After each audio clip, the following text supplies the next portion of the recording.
금요일날 김기성 집사님이 설교를 하시는데 하나님의 복받는 가정이 되고 싶은 게 소원이라고 하셔서 말씀 듣고 저는 은혜를 많이 받았습니다.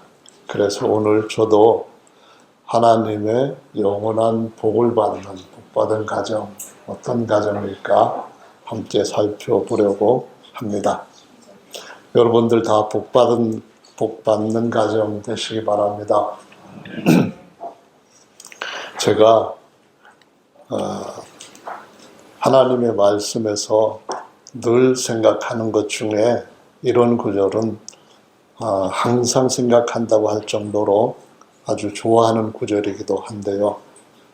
그것은 바로 하나님께서 모든 것들을 다 아들을 위하여서 지으셨는데 그 아들을 아담과 그 후손들을 심판, 죄악, 사망에서 구원시키기 위하여서 모든 걸 다 비우시고 사람의 모습, 종의 형상으로 이 세상에 보내셨고 그 모든 사람들의 죄를 대신 짊어지시고 십자가에서 죽으셨다가 사망을 이기시고 영원의 사망과 죄를 정복하시고 부활하셨을 뿐만 아니라 아버지가 계신 본래 그 아들이 있던 곳으로 영광 중에 다시 아버지 집으로 돌아가셨다. 그리고 언젠가는 다시 영광 중에 오실 것이다. 이런 말씀을 굉장히 좋아하고 생각하고 있습니다. 예수님께서 이 땅에 처음에 오실 때 이사야 40장 말씀에 보시면은 그 앞길을 예비하라고 침례 요한을 하나님이 보내셨는데요.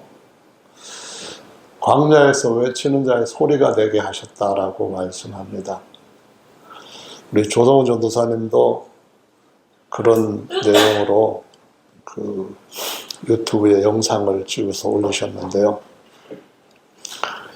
침례 요한한테 무슨 말을 외치게 했는가 보니까 모든 육체는 풀이요 그 모든 영광은 풀의 꽃과 같고 풀은 시들고 꽃은 지지만은 하나님의 말씀은 영원하다라는 것인데요. 그 엄청난 하나님의 후사인 또 하나님의 모든 충만함을 나타내는 하나님의 형상인 아들을 낮고 천한 모습으로 세상에 보내셨어요. 그리고 한 33년 정도 세상에 계시는 동안 어떻게 사셨는가 하는 걸 보여주셨어요.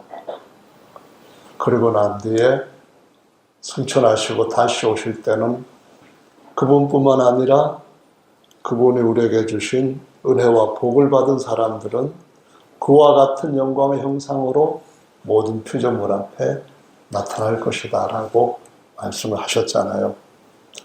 그래서 저는 현 시점에서 정말 누가 모든 육체는 풀이고 모든 영광은 풀의 꽃과 같다라고 말하는 말씀에서 비추면은 조금 더 실감이 난다 라는 인물이 있을까 생각해 보았는데 그야 물론 오늘날 대통령직을 갖고 있는 대통령이죠. 국회의장도 대단한 사람이고 또 대법원장도 대단한 사람이지만은 대통령만큼은 국민에 의해서 선출된 국가의 수반이라 하잖아요. 그러니까 엄청나게 큰 영광이 있는 사람이라고 하겠는데요. 제가 인공지능한테 이재명 대통령의 어린 시절에 대해서 한번 요약해갖고 알려줘 그랬더니만 인공지능이 뭐라고 하는가 하면은 고려대를 경영학과를 졸업을 하고 그렇게 나오는 거예요. 요즘 인공지능은 똑똑해져가지고 거짓말도 잘한다고 하더라고요. 그래서 거짓말 하지 마. 중앙대 나왔는데 무슨 고려대야 이렇게 해갖고 했더니만 제가 잘못 정보를 해서 죄송합니다. 그러더니만 저기 얘기하는데 지금 경기도 도지사를 지내고 뭐 어쩌고 하면서 야당 대표로 있습니다. 이렇게 얘기하는 거예요. 그래서 제가 화가 나가지고 야당 대표는 무슨 야당 대표 지금 대통령이래잖아. 그러면서 자꾸 이렇게 거짓말 할래 그랬더니 딱 나오는 말이 아닙니다. 현재 대통령은 윤석열입니다. 이래 나오는 거예요. 그래갖고 이제 좀 화가 난 투로 쏙 꺼져. 그따위 거짓말 하려면은 너 같은 거 필요 없어. 그랬더니만 맞다는 거예요. 그래서 다른 인공지능을 가지고 다시 물어봤습니다. 이번에 물을 때는 기사에 나와 있는 거, 이재명 대통령이 뭐 이렇게 하고 있다는 기사를 링크해가지고 지금 대통령이라고 하는데 다른 인공지능한테 물어봤더니 전부 가짜 정보를 띄워주는데 너 어떻게 알고 있냐? 답해줘. 그랬더니만 잘못했습니다. 윤석열 대통령은 뭐 헌법재판소에서 전체가 탄핵을 해가지고 지금 감옥에 있고 지금은 대행으로 국무총리가 한덕수가 지금 대행을 하고 있습니다. 그러는 거예요. 기가 막혀서 한덕수 이번 23년 형 받았는데 그리고 지금 투옥됐는데 뭔 소리야 그랬더니 막 우기는 거예요. 그래가지고 안 되겠다. 도저히 얘한테 물어서는 정답을 얻을 수 없겠다 해가지고 찾아봤는데요. 인공지능이 이런 대답을 할 때 한편으로는 좀 마음의 안도감이 들었습니다. 왜냐하면은 인공지능이 워낙 빨리빨리 머리가 비상해져서 언젠가는 곧 사람들의 모든 지능을 뛰어넘는 특이점을 맞이했거나 아니면 금방 곧 맞이하게 될 거다. 이런 얘기를 하면서 세상에 막 굉장히 어려운 일들에 대한 얘기를 하니까 이렇게 엉터리도 있구나. 그러니까 완전히 믿지 않아도 되겠다. 그런 생각을 하면서 그냥 그나마 인공지능이 이렇게 잘 모르는 것도 있으니까 다행이다 라고 생각을 했어요. 그래서 그냥 찾아봤더만 6년 동안 이재명의 9분 8이라고 하는 자서전에 이런 얘기가 있어요. 6년 동안 세부치와 화공약품이 내 몸에서 이름을 얻는 동안 나는 이름조차 없던 소년 공돌이었을 뿐이다. 그런 얘기가 나와요. 그러니까는 이재명이 경북 안동에서 큰 골짜기에서 출생을 했는데 초등학교를 졸업하자마자 성남으로 올라와가지고 다른 사람들은 중학교 올라가고 뭐 그렇게 하는데 이재명이는 어머니가 인도해주는 손잡고 공장을 찾아다니고 그랬다는 얘기로 나오고 공장에서 몇 가지 산해 장애를 얻게 되었는데 왼팔이 이렇게 해가지고 지금도 보면은 마이크를 잡을 때 이쪽 손으로 잡지를 않는데요. 이렇게 돼 보이니까 이걸로 이렇게 잡으면서 코도 화학 그런 약품 같은 것 때문에 후각이 한 50%는 상실되는 상태라 그래요. 다른 데도 뭐 이렇게 얘기를 하는데요. 보니까 이재명 어렸을 때 자기가 생일이 언제인지를 부모도 모르고 그러니까 자기도 모른대요. 그래서 왜 어떻게 모르게 됐냐 했더니만 이재명 아버지의 아버지, 그러니까 이재명 할아버지는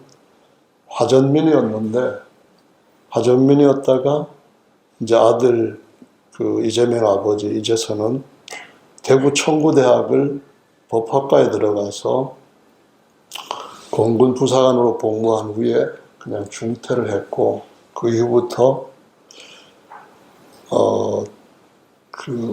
노름을 하도 좋아해가지고 있는 땅까지 다 팔아먹었대요. 그래서 성남으로 올라와가지고 청소부 노동일을 하면서 애한테도 이렇게 어려서부터 그냥 엄청난 고생을 하고 공부하면은 공부해서 뭐 하냐 그러면서 전기세 아끼라고 밤에 전기불도 못 켜게 하고 그래서 뭐 하는 그런 일들을 쭉 얘기하는데 17살 때는 그냥 너무 세상이 싫어가지고 자살을 시도했대요.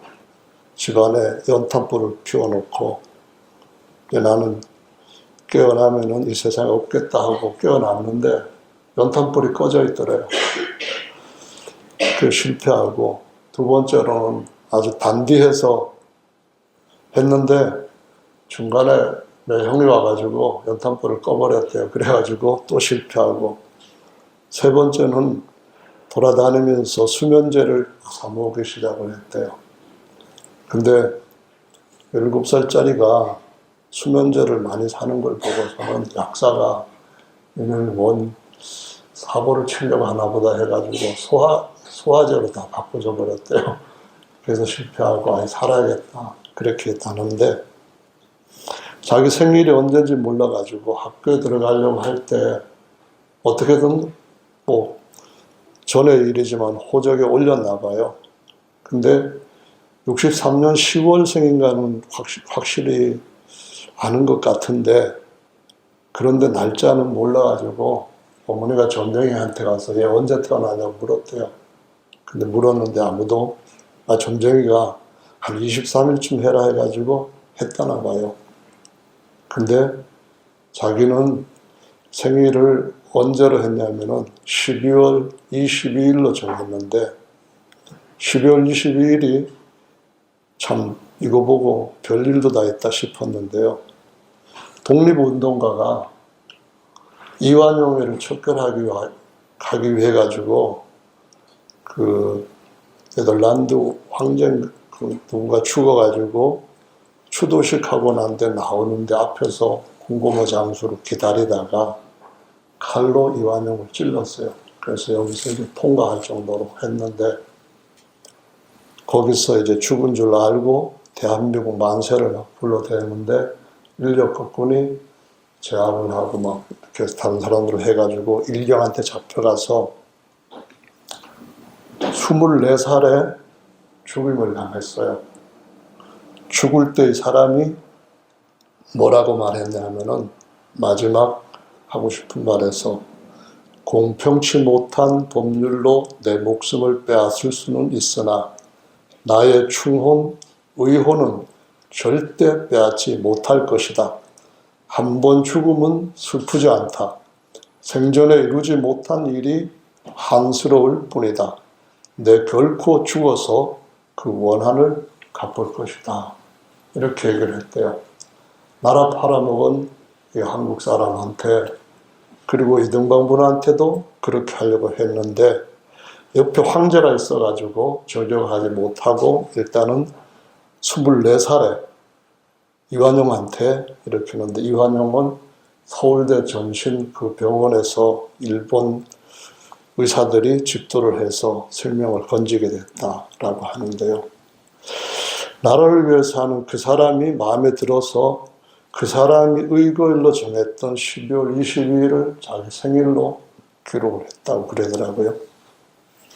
그래서 참 이 시대에 대한민국 대통령이 되어서 사람들한테 뭐 또 세상에 다른 나라에도 알려주고 한 사람인데 이 사람하고 또 다른 한 사람을 비교를 하는 것이 그 인터넷에는 꽤 나오더라고요. 어린 사진, 대선 때 보니까 어린 사진을 올렸는데 한 사람은 아주 국기공자 같은 모습으로 찍은 칼라, 하나는 그냥 시골 촌뜨기 그런 모습으로 그래갖고 가정도 보면은 비교를 하고 있습니다. 현재 대통령이 되지 못하고 대통령 자리에서 탄핵을 당하고 감옥에 있는 윤석열 전 대통령의 부모님은 부모가 다 교수라고 그래요. 근데 윤기중이라고 하는 교수가 아버지죠. 자기 절친이었던 그 광복 회장 이중찬 씨한테 내 아들이 고집도 많이 세고 어떤 일에 자기 생각대로 집중하는 일도 뭐 아주 너무 심하고 뭐 어쩌고저쩌고 하면서 신신당부를 했대요. 어떤 일이 일어나면은 꼭 좀 충고를 해서 바로 잡아달라 그랬다고 하고, 그 어머니도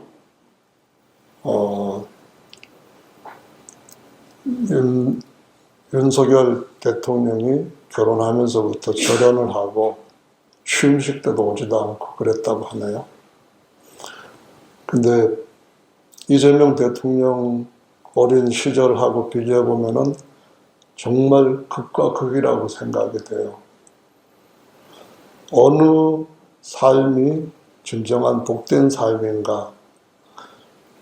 여러분, 오늘 이 말씀을 전하기 위해서 바로 우리가 현재 살고 있는 상태에서 있는 현실을 가지고 지금 한번 말씀을 드려보는 거거든요.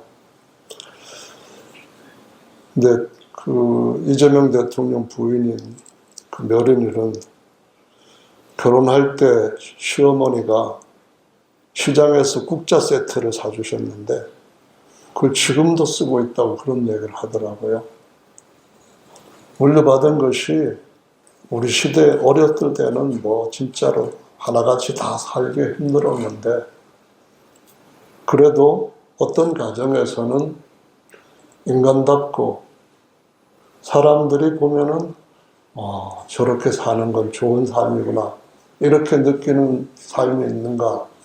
그러나 그 반면에는 정말 잘 나갔었는데 이제 남은 형을 만약 무기나 사형으로 선고받으면은 그분의 인생은 너무 나락으로 떨어져서 상반되는 모습을 보여주고 있는 거죠.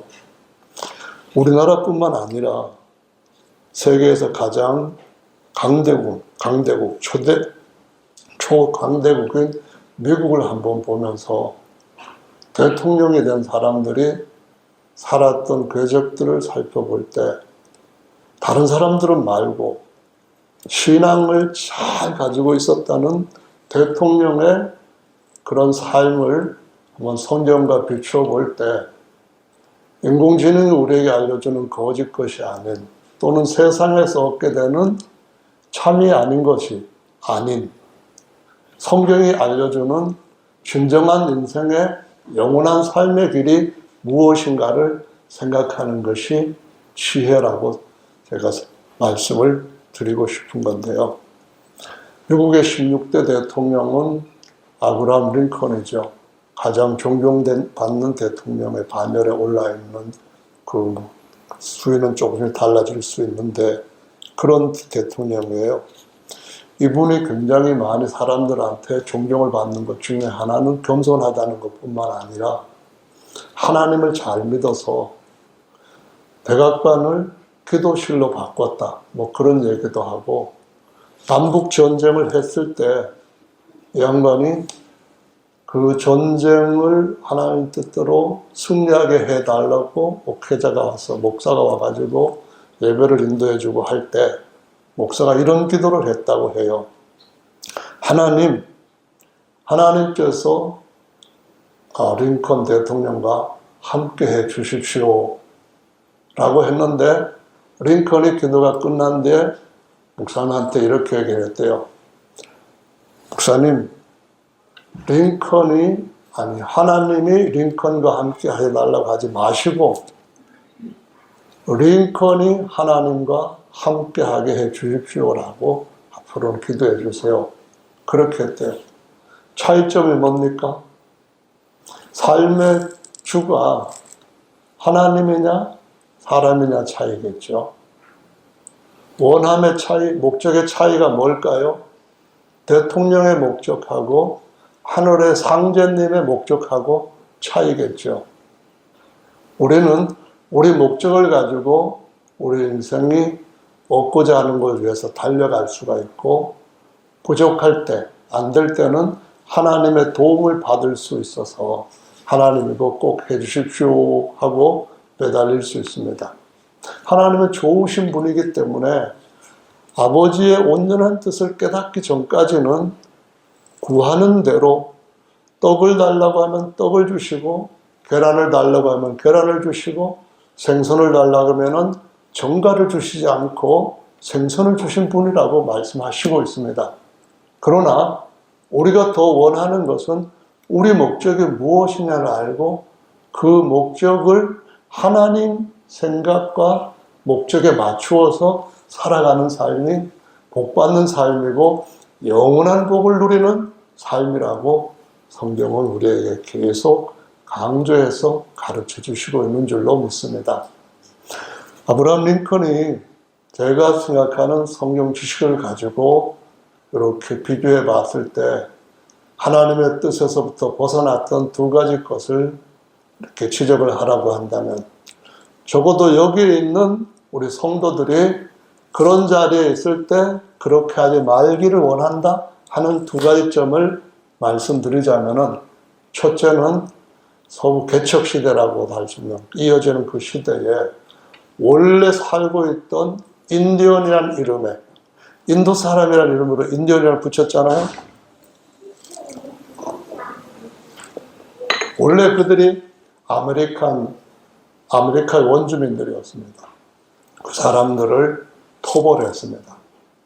첫 해에 도와주고 해서 같이 하나님 앞에 추수감사절로 함께 예배를 드렸던 그 사람들을 우상숭배자라고 하는 것 때문에 청교도의 정신을 가지고 우리는 하나님을 믿는 사람들이고 저 사람들은 마귀를 믿는 사람이니까 가나안 족속 멸하는 것처럼 멸해야 된다고 하는 생각들을 부추겨가지고 수많은 인디언들을 다 몰아내고 한 지옥으로 가두고 지금은 이제는 인디언의 땅이 아닌 미국에 이주한 사람들의 땅이 되었고 인디언들은 국가의 보호를 받는 게 아니라 관리받으면서 살아가고 있다고 하는 점입니다. 링컨도 장교 시절에 인디언들 토벌에 같이 나섰던 그런 얘기를 스스로도 잘못으로 생각하고 있는지는 모르겠습니다만은 두 번째는 뭐냐 하면은 남북 전쟁입니다. 미국 거대한 땅을 갖고 있고 많은 인구가 같이 섞여 사는 나라예요. 사방에서 이주해 갖고 살고 있는 이주민들의 한 공동체입니다. 그런데 남과 북이 전쟁을 일으켰잖아요. 전쟁에서 사망자만 70만 명이 나왔습니다. 전쟁의 이유는 뭐였냐면은 한 국가에서부터 떨어져 나가서 따로 살면 안 된다는 거였습니다. 한 공동체, 국가 공동체에서 나가는 것 적이라고 해가지고 싸웠고 그 싸움을 승리로 이끌기 위해서 이 링컨은 노예들도 해방시켜서 전쟁에 참여시키기 위해서 실제로 결과적으로는 승리를 했습니다. 북군이 승리했지만은 70만이면 어마어마한 숫자로 많은 사람들이 희생된 겁니다. 여러분, 한 사람의 생명이 하나님이 보시는 자기 형상으로 주신 인간의 가치는 천하보다도 더 귀하게 보신다고 말씀하시고 하나님이 자기의 독생자의 모든 것들을 다 비워버리고 낮고 천하고 아주 볼품없는 멸시천대 무시반 그런 모습으로 세상에 보내셔서 모든 죄인들을 주님처럼 섬기게 한 종로로 해서 십자가에서 자신의 모든 것을 내어주시기까지 하신 이유와 사랑의 목적이 무엇인가요? 그분은 아담 이후에 범죄한 죄의 종이 된 모든 사람들을 다시 구원하시고 처음 아담이 범죄했을 때 이전보다도 더 완전한 존재로 세워주시기 위한 하나님의 집안 세우기 목적이 거기에 있다는 사실을 우리가 안다면은 우리는 인간이 얼마나 특별한 존재인가 하는 것을 하나님의 생각하는 방식으로 생각하고 그런 인간들을 세워가는 일이 인생에서 어쩌면은 가장 큰 가치 아니겠냐. 이렇게 새로운 주님 앞에서 우리의 삶의 길이 이 길이면 좋겠다고 하는 그런 마음으로 주님을 섬기는 것이 옳다라고 생각이 됩니다. 1950년대에 일어난 남북전쟁에서 14만 명의 남한 군인들이 죽었습니다. 12만 명의 민간인들이 죽었어요. 북한에 52만 명이 죽었습니다. 유엔군 3,500만 명이 죽었습니다.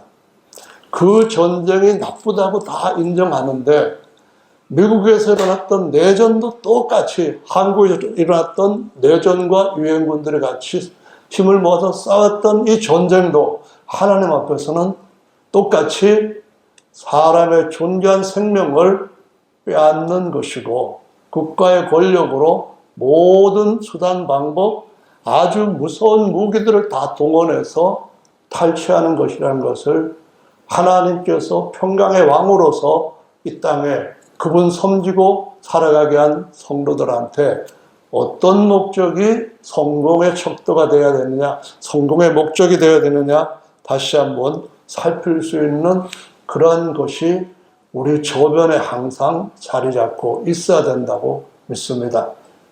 여러분 미국 대통령 되어서 그렇게 살면은 만족하실 겁니까? 대한민국의 대통령 되어서 코스피가 5천 올라가고 10,000 대로 올라가고 그렇게 할 때에 이 백성들의 죄악이 점점 더 중해지고 결국은 인생들이 하나님을 거역하는 이러한 죄의 늪에 빠져갈 때 여러분 하나님 앞에 복 받았다고 하나님 앞에 감사할 겁니까? 그건 아니라고 믿습니다. 인생에 사는 방법은 최소한 자기가 하나님을 알아가는 과정에서 최선을 다해야 되는 것인데 그 최선은 하나님밖에 선한 이는 없다고 하는 하나님의 선하신 줄로 믿습니다. 2024년에 노벨 평화상을 받았던 사람이 돌아가셨어요. 역시 미국 대통령입니다. 2002년도에 노벨 평화상을 받았던 사람입니다. 여러분 누군지 아십니까? 지미 카터 대통령입니다. 12월 29일에 돌아가셨는데 2024년 12월 29일 이전에 95세 되었을 때 양반이 화장실에서 욕실에서 넘어져-가지고 열뇌바늘을 메고 여기가 완전히 시커멓게 멍든 상태로 어떤 자리에 나타났습니다. 어딘지 아세요? 그게 바로 집 없는 사람들을 입주할 수 있도록 지어주는 집 지어주는 자선단체의 봉사활동을 쭉 해왔는데 95세 때 그 큰 부상을 입고 붕대 바르고 여기 막 해가지고 시커먼 상태에서 의사가 절대로 움직이고 활동을 심하게 해서는 안 됩니다 했는데 그 집 짓는데 현장에 가지고 망치질을 해서 못을 받고 톱질을 하고 집 짓는 목재들을 나르고 하는 그 일을 했습니다. 5년 후에 돌아가신 거예요. 그래서 아니 대통령이었던 분이 어떻게 여기에 나와 계십니까?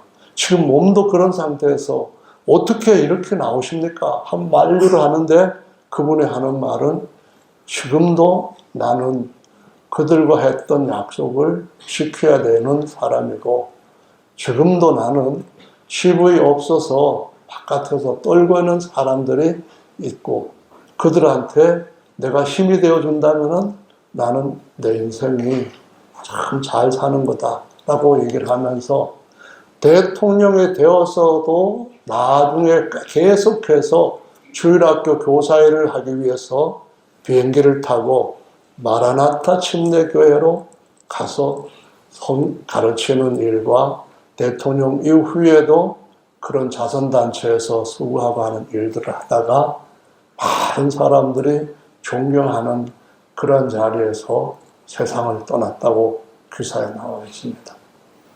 근데 여기서 또 우리는 하나 주님 앞에 생각해야 할 것이 있습니다. 우리가 아무리 많은 세상에서의 선한 일을 한다 할지라도 우리의 몸을 불사르게 내어준다 할지라도 하나님이 주신 영원한 생명 길이 따로 있는 줄로 압니다. 그 길을 발견할 수 있는 것은 이 성경의 기록인 줄로 믿습니다. 성경에 누구든지 거듭나지 아니하면은 하나님 나라에 들어올 수 없다고 진실로를 6번이나 강조해서 말씀하셨다고 한다면은 하나님은 그 말씀을 바꾸지 아니하실 분인 줄로 믿으시기 바랍니다. 사람의 선행이, 사람의 희생적인 인간 사랑이 그 진리를 대체할 수가 없습니다. 우리가 진리를 가졌기 때문에 독선자가 되어야 된다? 그것은 절대로 아닙니다. 우리는 하나님 앞에 아무런 수고도, 아무런 참된 산을 몇 개를 넘어가고 진리를 찾고자 했던 노력도 없이 주님께서 우리를 부르셨고, 그 부르심을 위해서 주께서 누군가의 기도를 들으시고 우리의 마음을 열게 하셨고, 눈을 열어 그 주님의 계획, 하나님의 영원한 집 세우기 그 계획, 다시 말하면 하나님의 경륜을 알게 하는 계획을 알게 하시고 믿게 해주셨기 때문에 이 자리에 있는 줄로 압니다. 그리고 이 자리에서 계속해서 그 길을 따라 아버지 집에 이를 때까지 변함없이 한 길을 가려고 하는 자들인 줄로 믿습니다. 그 길을 믿음으로 승리하며 가시는 저와 여러분들 되시기를 예수님의 이름으로 축원합니다. 오늘 본문은 레위의 후손들이 하나님 앞에 영원히 복을 받았다 하는 말씀으로 기록이 되어 있어요. 성경에 보면은 하나님으로부터 진짜 복을 받은 사람들에 대한 사례들이 많이 있습니다. 그 중에서 특별히 가정적으로 복을 받았다 하는 사람, 모범적으로 사람들한테 아주 흠모를 받을 만한 사람 꼽는다고 한다면은 첫째는 아브라함, 또 다른 말로 하면은 모세 가정, 그리고 또 다른 말로 더 이어간다면은 다윗과 그 가정이 하나님 앞에 복을 진짜로 제대로 많이 받은 사람이다라고 알려주고 있어요. 아브라함이 하나님의 명을 받고 바벨론에서부터 나왔습니다. 아주 부요했던 메소포타미아 문명이 찬란했던, 그러다 보니까 사람들이 많이 벌게 된 돈 가지고 금으로 우상들을 만들어서 섬겼던 우상의 발상지였던, 문명과 함께 우상이 발상되었던 그러한 지역에서부터 하나님의 부르심을 받습니다. 아브라함에게 부르셨을 때 아브라함은 아멘하고 하나님의 말씀에 따라 그 고향에서부터 나왔다고 말합니다. 갈대아 우르라고 이름하는 땅이 다른 명칭으로서는 바벨 땅이라 됩니다. 왜냐하면 그 땅에 바벨탑을 인간들이 쌓고 하나님 앞에 하나님이 우리를 심판하지 못하도록 우리는 하나님의 심판에 대비해서 방어책을 다 세워놨다. 그래가지고 높은 대를 세우고 그 위에다 높은 더 강한 견고한 대를 만들어서, 성경에 보면 망대라고 나오지만은 사실상은 요새입니다. 요새를 쌓아가지고 거기에서 말을 하나님이 흩어버리셨기 때문에 바벨이라는 이름이 붙여졌거든요. 아브라함은 나왔습니다. 자기 가족과 함께 나왔습니다. 자기 동생이 죽었는데 동생의 아들 롯의 가족과 함께 나왔습니다. 그런데 창세기 12장 말씀에서 그 땅에 도착했을 때 하나님이 아브라함한테 말씀을 합니다. 너는 아버지 집 나왔다. 그리고 또 한 번 내 친척도 떠나라. 그 말씀을 하실 때에 아브라함은 하나님을 집을 세워야 될까, 내 집을 세워야 될까 생각했을 겁니다. 혈혈단신으로 자식 없이 아브라함과 사라는 나왔습니다.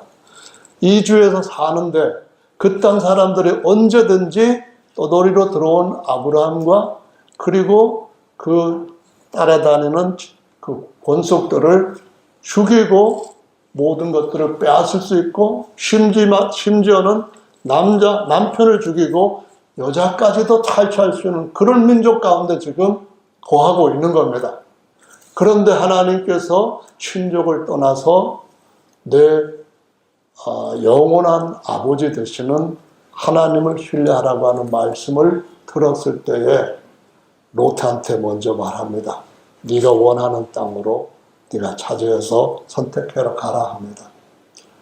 여러분, 원래는 모든 나라들이 모이고 자기 힘을 모을 때에 삼국지에 싸움이 일어나는 것처럼 그런 식으로 해서 세를 불려가는 것이 세상에서 모든 사람들이 생존하는 비결이고 적들을 잡아먹는 힘입니다. 근데 아브라함은 이 롯을 보내라고 했을 때 보내게 됩니다. 창세기 15장에 갔을 때도 아직까지 아브라함한테는 자식이 없었습니다.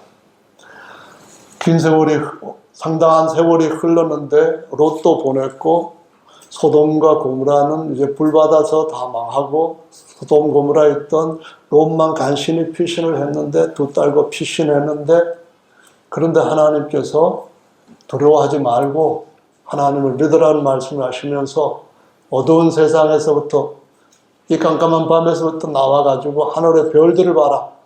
너의 후손들이 하늘의 별처럼 많을 것이다. 이 말씀을 들었을 때 아브라함이 아멘이라고 말씀을 하기 전에 어떤 마음이 들었냐면은 제게는 상속자가 한 명도 없습니다. 제가 가지고 있는 것, 주님이 복을 주셨는데 복을 아무리 많이 주실지라도 제게 있는 복을 물려받을 사람은 다메섹에서 데려다 키운 엘리에셀 뿐입니다. 이 말을 합니다. 하나님께서는 아브라함한테 아브라함의 집을 잘 세우기 위해서는 하나님의 집을 생각하고 하나님의 계획에 맞춰 살아가는 것이 가장 중심되어야 된다. 우선되어야 된다. 이 말씀을 하시는 것을 우리는 아브라함의 그 믿음의 조상이 되게 하신 하나님의 손길 속에서 반드시 발견해야만 됩니다. 여러분은 누구의 집을 세우는 일에 우선을 두시겠습니까? 여러분은 여러분 자신이 하나님을 위하여 하나님의 집을 세우는 일에 우선을 둔다고 한다면 어떤 유익이 있다고 이해하고 계십니까? 하나님의 집은 하늘 먼 곳 어디에 있는 것이 아닙니다. 하나님의 집은 예수 그리스도가 부활하시고 영원한 하나님의 영광의 처소가 되고 그분이 처소의 머릿돌과 모퉁이 돌이 되었던 것처럼 우리들도 하나님께서 우리 안에 오셔서 우리 안에 하나님의 영원히 거하시는 하나님의 집으로 세우시는 우리를 위한 계획인 줄로 믿으시기를 바랍니다. 그게 중요한 겁니다. 우리 자신을 위하지 않고 하나님을 위한다고 했는데 알고 보니까 하나님은 그저 우리 안에서 쉬시겠다고 말씀하시고 그분이 하실 모든 너무나도 위대하고 충만하고 영원한 일들을 우리가 다 하고 누릴 수 있도록 하시겠다는 겁니다. 그래서 그분이 우리 안에 자기의 집을 세우시고자 아담한테도 그 다음 아브라함한테도 그 다음 모든 의인들한테도 그 계획들을 이해하는 만큼 조금씩 더 인도해 오시고 도와주시면서 거기까지 이르게 하시는 끝까지 참으시면서 세우신 일을 한 줄로 믿으시기를 바랍니다. 하나님은 우리의 집 가정을 세우고 하나님은 우리의 집 모든 구성원들이 하나님의 영원히 하나님의 모든 충만함으로 채워주고 그리스도와 같은 부활한 몸으로서 영원히 만유를 충만케 하시는 자의 충만으로 왕노릇하게 하시기 위하여서 주님 지금도 일하시고 계시는 줄로 믿으시길 바랍니다. 절대 선은 어디에 옵니까? 하나님은 절대한 유일한 선이신데 그분의 선하심은 어떻게 정의할 수 있습니까? 그분의 선하심은 우리를 위한 것이라는 겁니다. 그분의 사랑은 우리를 대하여서 변함없이 베푸시는 무조건적인 사랑이라는 것을 보여주고 있습니다. 산에 올라가야 된다. 깊은 바다에 들어가야 된다. 그러해서 서로 살아서 생존한 사람한테만 이걸 주겠다. 그런 것이 아니라 예수 그리스도를 믿고 그분이 주신 언약의 말씀에 믿음으로 연합하는 모든 사람한테 이 사람이 잘생긴 사람이든 못생긴 사람이든 여자이든 남자이든 종의 출신이든 왕의 후손이든 아무 상관없이 누구에게나 그리스도와 같은 아들로서 대우하시고 아들로서 모든 걸 주시고자 하시는 하나님의 집 세우기를 이 땅에 온전하게 성취하시려고 지금도 일하시는 분이신 줄로 믿으시기를 바랍니다. 그래서 저는 사실상 저한테 그런 요구를 할 자는 아무도 없다고 하는 걸 알지만은 설사 한다 해도 이 나라의 대통령 될래 아니면은 예수님 섬기는 예수님의 종이 될래 물어볼 때 저는 따지지 않고 계산하지 않고 대답할 수 있는 대답을 갖고 살아갑니다.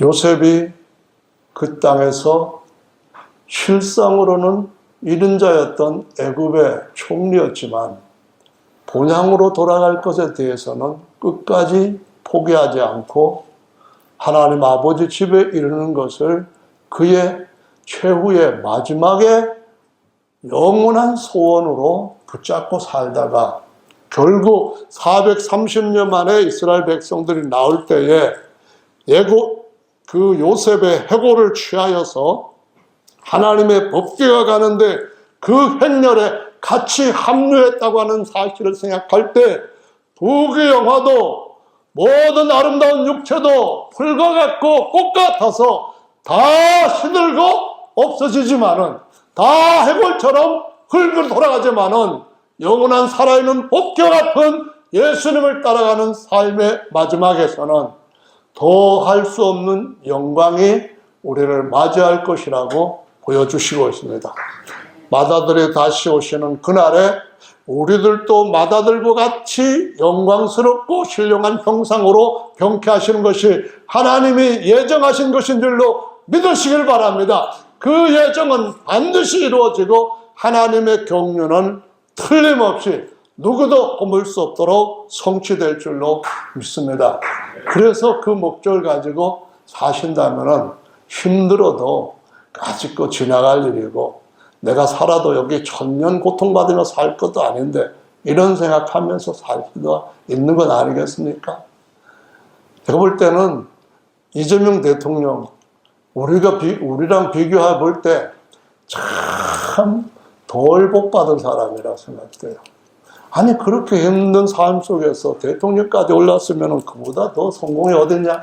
참된 성공은 일시적으로 있다가 그냥 들풀처럼 사라지는 것이 아니라 예수 그리스도와 함께하는 하나님의 영광의 형상이자 하나님 자신을 우리 안에 모심으로 언제든지 만유를 우리 안에서 풀어낼 수 있는 예수 그리스도의 성령으로 충만해지는 그 삶인 줄로 믿으시기를 바랍니다. 그래서 김기정 집사님이 우주에다가 인류의 도피처를 만든다. 화성에다가 사람들이 피해서 살 기지를 만든다.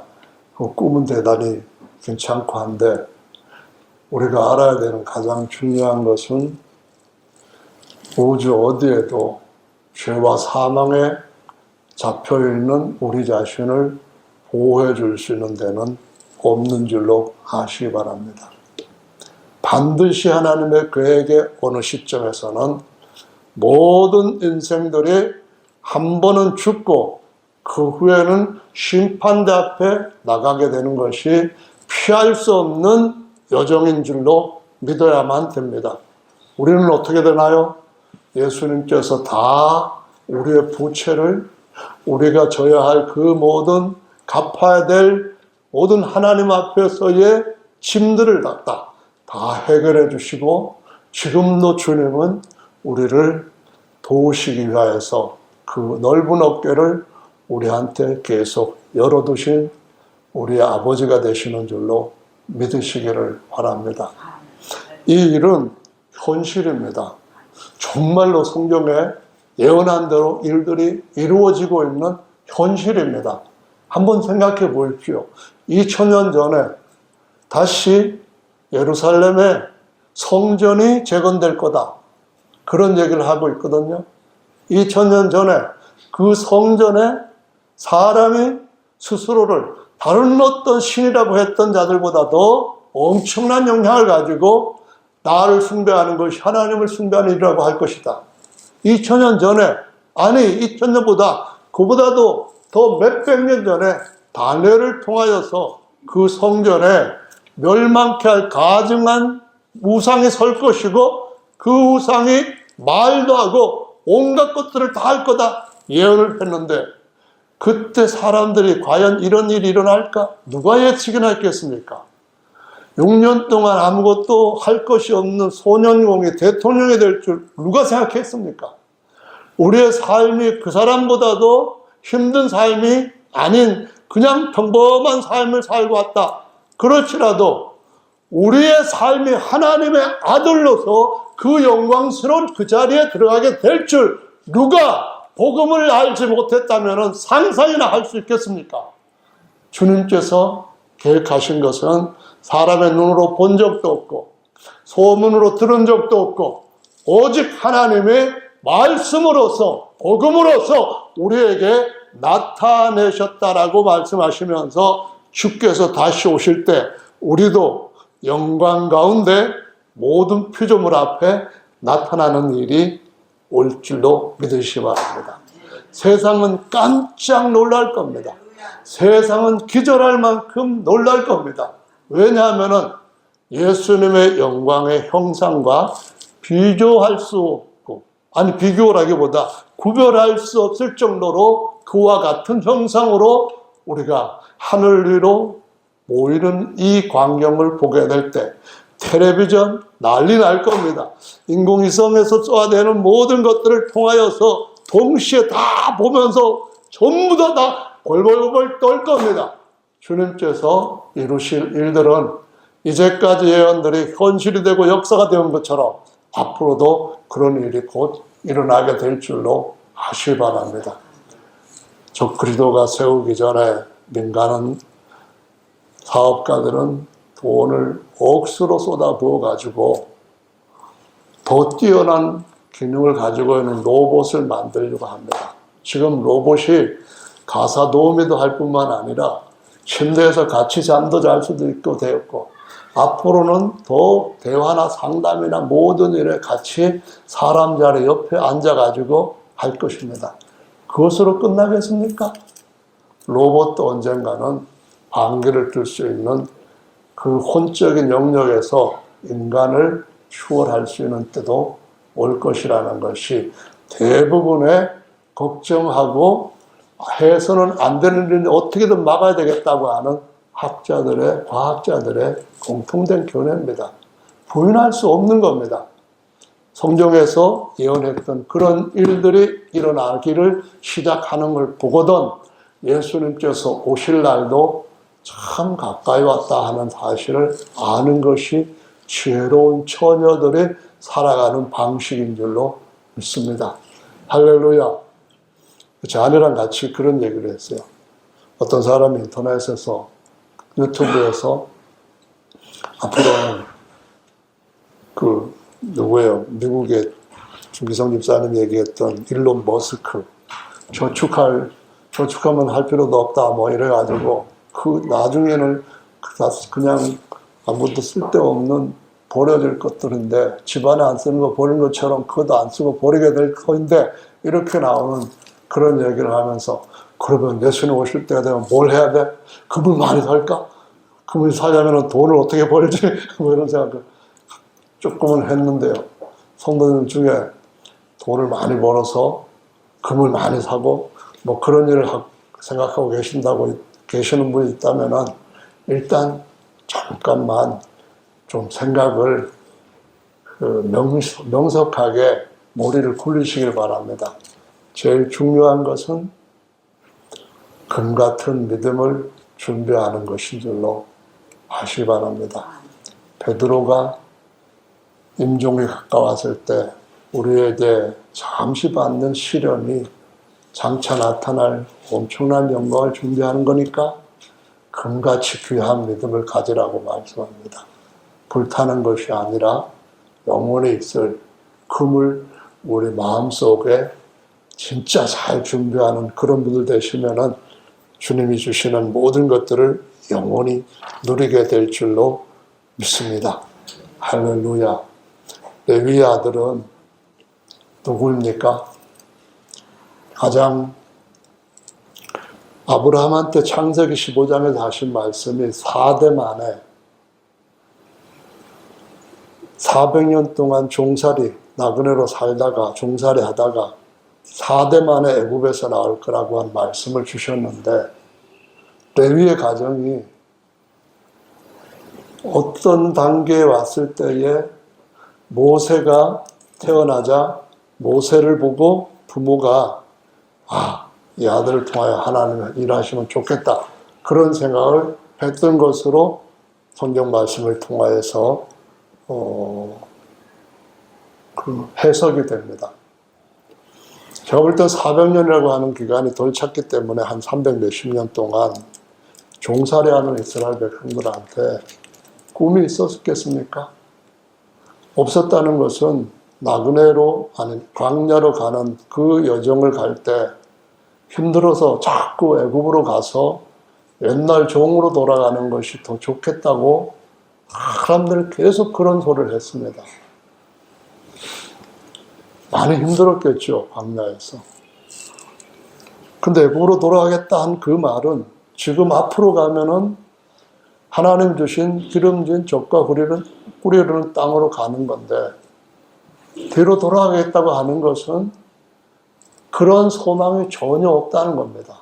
하나님의 아브라함한테 주셨던 그 약속이 이루어질 것이라고 기대하는 사람이 하나도 없다는 걸 의미하는 겁니다. 그런데 이 레위 후손 중에서 아므람과 그의 고모였던 요게벳은 아들이 낳아졌을 때 거기에 미리암이라든가 아론이라는 장자하고 세 번째 모세를 낳았을 때 모세 때는 이 아이를 하나님이 쓰시는 아들로 어쨌든 우리는 우리가 할 수 있는 힘을 다해서 아이를 살려야 된다 하고서는 결국은 바로의 딸, 공주의 아들로 입양 가는 데까지 가고 왕궁에서 40년 동안 살게 되는 하나님의 보호와 양육을 받게 됩니다. 그리고 다시 40년 후에 광야에서 하나님을 만나 애굽에서 이끌어내는 일을 하는 걸 보게 되죠. 본경에서 보면은 레위의 가정이 정말 복받은 가정이었습니다. 왜 복받은 가정이 되었냐 하면은 자신의 자리에서 옛날 400년 전에 하나님이 조상 아브라함한테 하셨던 말씀을 붙들고 400년 만에 4대가 지나면은 4대 때가 되면은 애굽에서 나와서 약속의 땅으로 가는 일을 보게 될 것이라는 것을 얼마만큼은 기도를 했기 때문에 요게벳이 젖먹이는 기간 동안만 자신이 유모처럼 해서 왕궁에 들어가서 모세에게 젖을 먹이면서 그냥 먹인 것이 아니라 내 새끼 떨어져 가니까 나는 너무너무 슬프다.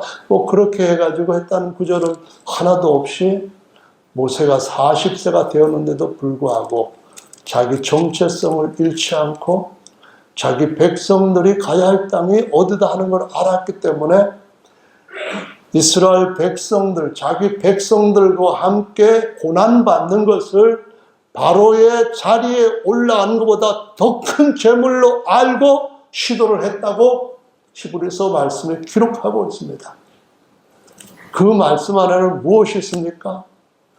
요게벳과 그 남편의 마음에서는 하나님의 약속이 이루어질 때가 오고 있다고 하는 것을 믿었습니다. 그렇기 때문에 아들한테 줄 수가 있었습니다. 저와 여러분들도 가정을 세우시려고 한다면 하나님의 계획이 어떤지를 집중하시기 바랍니다. 알게 되는 삶 가운데서 알아가는 삶이 되기를 예수님의 이름으로 축원합니다. 하나님께서 아브라함한테 쪼개라고 하는 언약을 하시면서 이렇게 기록한 말씀이 있습니다. 거기 보시면은 13절에 15장 13절에 야훼께서 아브라함에게 이르시되 너는 정령 알라 내 자손이 이방에서 객이 되어 그들을 섬기겠고 그들은 400년 동안 내 자손을 괴롭게 하리니 라고 했는데요. 정령 알라라고 번역한 히브리어 원문이 야다입니다. 야다라는 말은 아는데 지식적으로 알 뿐만 아니라 경험적으로 아는 것이고 아는 것이 거기서 중단되는 것이 아니라 지속적으로 계속 경험을 쌓아가는 아는 겁니다. 그래서 앞에 야다에다가 우리말로는 정령이라는 말로 번역을 했습니다. 다른 한글 성경에서는 더 확실하게 알고 더 알고 이런 식으로 번역을 했습니다. 하나님께서 아브라함한테 알고 알아라, 알고 알아라, 정령 알아라, 알고 자꾸 더 알아라 이렇게 강조한 것은 누가 붙잡을 만한 것이었습니까? 아브라함의 믿음을 갖고 있는 사람들만이 붙잡을 수 있는 약속인 줄로 믿으시기 바랍니다. 세상의 모든 것들은 지나갑니다. 거기에서 얻었던 잠깐 걸쳤던 옷들도 다 벗게 됩니다. 우리가 입어야 할 옷은 그리스도께서 부활하시고 입었던 영광스러운 이 형상인 줄로 믿으시기 바랍니다. 승리하는 저와 여러분들 되시기를 예수님의 이름으로 축원합니다. 할렐루야.